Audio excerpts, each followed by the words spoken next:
Usa ka batanong lalaki ang napalgang naglutaw-lutaw nga patay sa sapa sa Cagayan de Oro City kaginang buntag.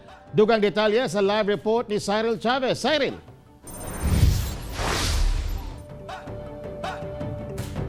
Yes, Tek, bandang alas 8 kaganinang buntag nahikurat ang mga residente sa Tibasak, Barangay Makasandig ug mga trabahante sa flood control project sa LGU. Kinihuman nga aduna sila'y nakita nga gapalutaw-lutaw sa sapa.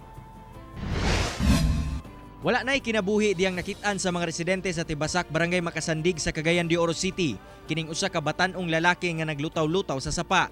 Usa si Loloy Tabian sa mga unang nakakita sa biktima ug mitabang nga madala kini sa kilid sa sapa. Akong gikan siya dito, ang gipadaplin, gikakaadod man siya dito sa sulog. Mutong gipadaplin ako. Ewan ako pa ipadaplin. Dito kita sa ubos. Pero diyan sa ganina itong nabato ba dito dapit ga anaon siya sa sulog. Mutong gikwit ako sa kahoy pa padaplin.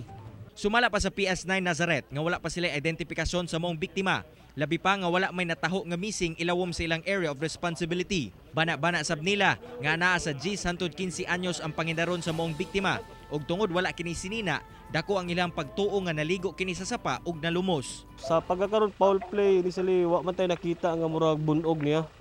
So murag mo to makaingon ta nga ang pinaka-nearest ani nga hinungdan siguro ang pagkalunod lang yun. Human nga ma-secure ang area, gidala gilayon sa punerarya ang patay aron ipailawom sa autopsy ug aron masuta kung unsa gayud ang hinungdan sa pagkamatay niini. Nanawagan sab ang Nazareth Police ngadto sa mga nawad-an ug kabanay nga mahaom sa deskripsyon sa biktima nga makig-alayon sa ilahang buhatan.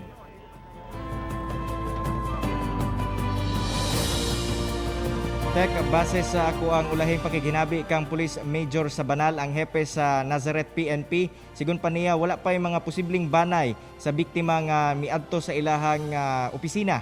Busa padayon ang ilahang panawagan karon ngadto sa mga nawad-an og kabanay nga gilayon makipag-kooperar kanila tungod posibleng banay nila kini nga nasangpit nga na biktima nga napalgan kaganinang buntag.